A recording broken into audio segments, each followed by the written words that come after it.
Hello everyone, good evening and जोहार। आप सभी का आपके अपने YouTube channel career maker Bundu by Dheeraj sir में स्वागत है। कैसे हैं आप सब? उम्मीद करते हैं आप सब अच्छे होंगे और अपनी पढ़ाई भी कंटिन्यू किए हुए होंगे। देखिए आज जो डेट है आपका 27 अप्रैल है ना, तो आज के दिन में आपका रांची चौकीदार का एग्ज़ामिनेशन हो चुका है। तो जनरल नॉलेज जिसका है उसका एनालिसिस चैनल पे अपलोड हो चुकी है। अब बारी है हिंदी लैंग्वेज की। हिंदी लैंग्वेज है ना, तो आइए हिंदी लैंग्वेज के बारे में भी जानें कैसे किस प्रकार का क्वेश्चन आया हुआ था। क्वेश्चन नंबर 35 तक हो चुका था। अब देखिए, जो संज्ञा या सर्वनाम की विशेषता बताए उसे क्या कहते हैं। देखिए, जो संज्ञा और सर्वनाम की विशेषता बताती है उसे क्या कहते हैं, तो उसे कहते हैं विशेषण कहते हैं। संज्ञा क्या है? किसी भी व्यक्ति, वस्तु या स्थान के नाम को क्या बोलते हैं, तो संज्ञा। और बार बार संज्ञा का उपयोग ना हो इसके लिए हम लोग क्या यूज करते हैं, तो सर्वनाम का। इन दोनों की विशेषता कौन बताता है, तो बताता है आपकी विशेषण।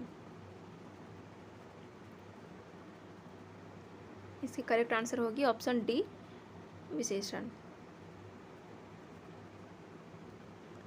50 हाथी किस किस विशेषण का उदाहरण है। देखिए, विशेषण हर प्रकार का होता है। रूप मतलब गुणवाचक विशेषण, परिणामवाचक, संख्यावाचक, सर्वनामिक। तो इस प्रकार में यहाँ पे 50 है, यानी कि यहाँ पे किसका बोध हो रहा है, तो बोध हो रहा है आपका संख्यावाचक का।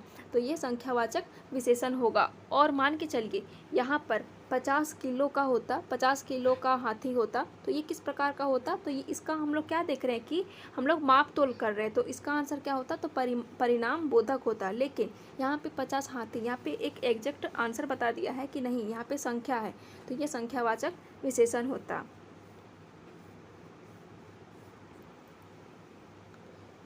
और आगे देखते हैं 38 नंबर क्वेश्चन। सत्यवान 1 वर्ष से अधिक नहीं जीवित रहेगा। देखिए, यहाँ पे क्या है कि हम लोग ना तो यहाँ पे वर्तमान काल की बात कर रहे हैं, ना तो यहाँ पर भूतकाल की बात कर रहे हैं। यहाँ पे बात किसकी हो रही है, तो ये बात हो रही है भविष्य काल की। यानी कि सत्यवान क्या है कि 1 वर्ष से अधिक नहीं जिएगा। क्या गारंटी है सत्यवान का? अगर लाइफ 2 वर्ष भी एक जी गया, जरूरी है कि 1 ही वर्ष जीवित रहेगा? ऐसा तो नहीं है। मान के चलिए सत्यवान, ये भी इसका इलाज हो गया, अब 1 वर्ष की जगह 5 वर्ष जी गया, ठीक है। तो इस प्रकार है, यहाँ पर भविष्य की बातें हो रही हैं यहाँ पर। और अगर यही होता कि सत्यवान 1 वर्ष पहले मर गया, तो ये क्या होता, भूतकाल होता। सत्यवान अभी जीवित है, तो ये किस प्रकार का होता, तो ये होता वर्तमान काल का। लेकिन इसका यहाँ पे आंसर क्या होगा, तो आपका आंसर होगा भविष्य काल, है ना, option number B.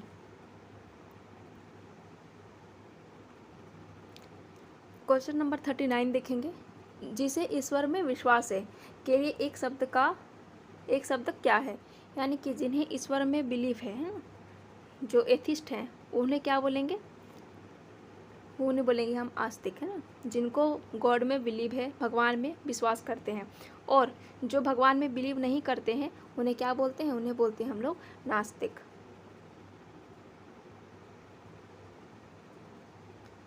Question number 40 देखेंगे। उगल देना मुहावरे का अर्थ क्या है। देखते हैं ना कि हम लोग मतलब भाई बहन में कोई सीक्रेट होता है तो हम लोग बात को बोल देते हैं, बोलते तुम मम्मी के पास उगल दिया। तो वही है, क्या है कि गुप्त बात प्रकट करना, है ना।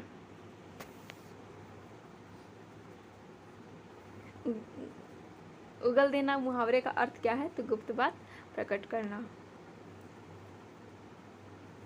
देखिए, बिना पलक गिराए के लिए एक शब्द क्या है, तो यहाँ पे अपलक भी होगा, लेकिन यहाँ पे एक वर्ड और आ सकता है,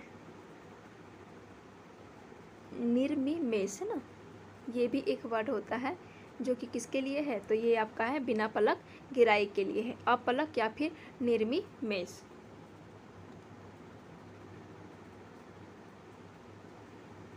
क्वेश्चन नंबर 42 देखेंगे। चिराग तले अंधेरा लोकोक्ति का अर्थ क्या है।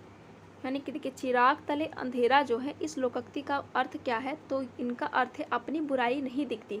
कुछ लोग ऐसे भी होते हैं जिनको अपने अंदर बुराई बिल्कुल ही नहीं दिखती है, अपने आप में उनको सोचते हैं कि मैं 100% हूँ, बाकी सब कुछ है ही नहीं, है ना।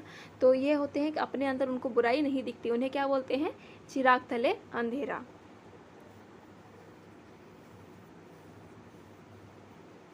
आकाश शब्द का पर्यायवाची क्या है? यहाँ पे देखिए निकेतन घर का है, बेसर, अनल ये सब अग्नि वगैरह का है, लेकिन यहाँ बेसर का एग्जैक्ट मैं बता नहीं सकती हूँ, सॉरी, लेकिन अनल ये तो अग्नि का है ना, अग्नि का है। लेकिन ये गगन, अगर इसका आंसर बोला जाए आकाश का पर्यायवाची शब्द क्या है तो ये गगन है। गगन अगर आपका ऑप्शन में नहीं रहता तो अंबर रहता, नभ रहता, फिर आसमान रहता, तो इस प्रकार इनका आकाश का पर्यायवाची शब्द है। तो इसका आंसर होगा ऑप्शन डी, गगन।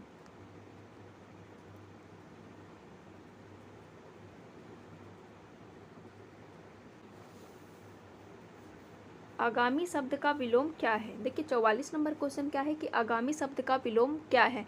आगामी मतलब क्या होता है कि आने वाला, और आने वाला है, ठीक है ना, और उसी का उल्टा हम लोग बोलेंगे तो क्या है, जो पिछला बीत गया, तो पिछला बीत गया उसको हम लोग क्या बोलते हैं, तो उनको बोलते हैं विगत। तो 44 नंबर क्वेश्चन है, उनका आंसर होगा ए, ऑप्शन नंबर ए यानी विगत।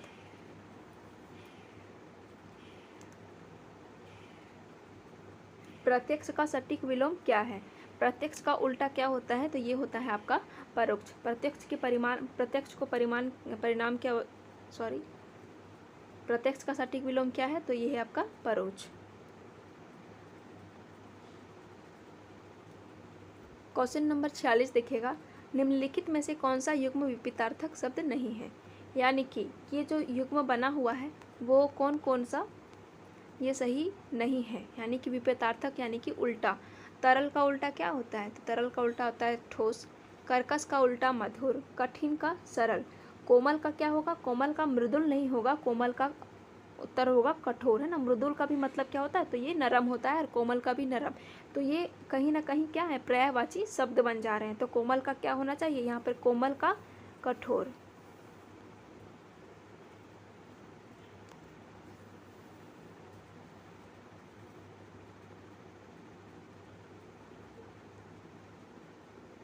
देखिए निम्नलिखित में से अवनी का सही पर्यायवाची शब्द क्या है? देखिए अवनी जो है ना, अवनी का अर्थ होता है, अवनी का अर्थ होता है आपका पृथ्वी। अग्नि अपने से नहीं मान लेना है ना। अवनी, अवनी का अर्थ क्या है, तो पृथ्वी। पृथ्वी का अगर मैं पर्यायवाची शब्द पूछ लूँ तो एक तो यहीं पे दिख रहा है हम लोग को अवनी, भू, धरा, है ना। तो इसका अगर सही पर्यायवाची शब्द देखें तो ये है आपका अचला, है ना, अचला। अवनी का सही पर्यायवाची शब्द क्या होगा, तो होगा आपका अचला। यहाँ पे कंफ्यूज नहीं होना है। अवनी का अर्थ क्या है, तो आपका अर्थ है पृथ्वी। 48 नंबर क्वेश्चन देखेंगे, नारियल शब्द का तत्सम होगा, यानी कि जो तत्सम, देखिए तत्सम क्या होता है ना कि एक ऐसा शब्द होता है जिनका उपयोग हम लोग संस्कृत काल से ही करते आ रहे हैं। उनका जो उत्पत्ति है वो संस्कृत भाषा के अक्षर से ही हुआ है। जैसे नारिकेल का अर्थ क्या होगा, तो नारिकेल से बनेगा आपका नारियल। रात्रि का पर्यायवाची शब्द क्या है, तो रात्रि का है आपका सरवरी, है ना, सरवरी। क्वेश्चन नंबर 50 देखेंगे, अप्रत्याशित शब्द के लिए कौन सा वाक्य उपयुक्त है? अप्रत्याशित के लिए क्या, जिसकी आशा न की गई हो। जैसे अप्रत्याशित रूप से बारिश होना, जिसकी आशा कल्पना बिल्कुल भी नहीं की गई थी लेकिन वो बारिश हो चुकी है। जैसे हम किसी का वेट करने रहे हैं, है ना, और वो मेरा घर अचानक से आ जाता है, तो हम क्या बोलेंगे कि उसका अप्रत्याशित रूप से आगमन हो गया है, यानी कि वो बिन बुलाए मेहमान है, उसको हम आशा किए नहीं थे कि वो आएगा लेकिन वो आ गया। देखिए कुछ कुछ खास मेहमान होते हैं जिनको अप्रत्याशित मेहमान भी बोल सकते हैं। आपका शादी हो रहा है, मान के चलिए हम उम्मीद नहीं किए हैं कि मतलब मुख्यमंत्री साहब हमारे शादी में आएंगे, लेकिन वो आते हैं, तो उनको क्या बोलेंगे कि प्रत्याशित रूप से वो उनका आगमन हुआ, यानी कि जिनकी आशा नहीं थी वो भी आए हैं ना। तो इनकी ये होती है अप्रत्याशित शब्द के लिए उपयुक्त। तो ये हो गई आपकी हिंदी की एनालिसिस। आप लोग हिंदी में आप लोग कितना सही कर पाए हैं ना, इस चीज़ को आप लोग कमेंट सेक्शन में कमेंट कीजिएगा।